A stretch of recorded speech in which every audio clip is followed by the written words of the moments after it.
pretty easy for us, but how would you get on if you didn't have fingers? Well, you'd take it in your lips or your teeth.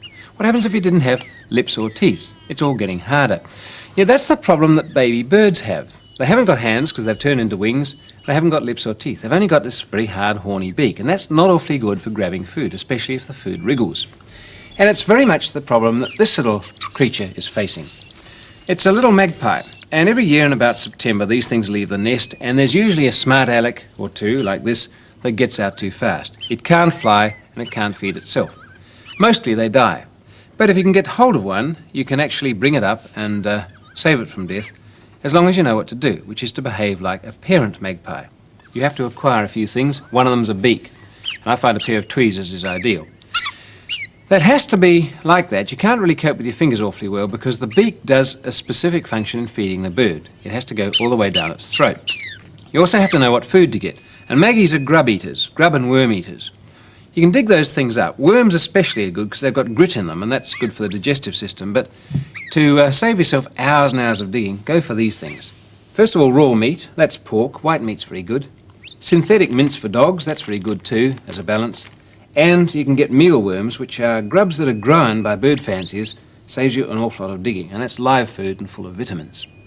Well, the parent magpie would pick up a grub and bring it to the baby. I'll just get one to make life easier. You can see what the beak does now. The bird hasn't got teeth. You heard the phrase, rare as hen's teeth. They don't have teeth. But if you can see down the throat, there are things a bit like teeth. Open up. Here we go. See right in there? You can see down the back of the throat there are teeth like barbs. Rather like shark's teeth, they stop the food coming out again, especially if it wriggles. And so the parent comes along, grub in the beak, bird opens its mouth, the grub goes right in, and here we are. Come on, open up. And those barbs stop it coming out again. And that way the baby can consume a colossal amount of food, which it does, and it grows very fast.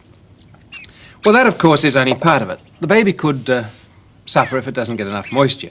So again, we've got an eyedropper for a beak, water comes along, and if it's thirsty, you can give it a drink.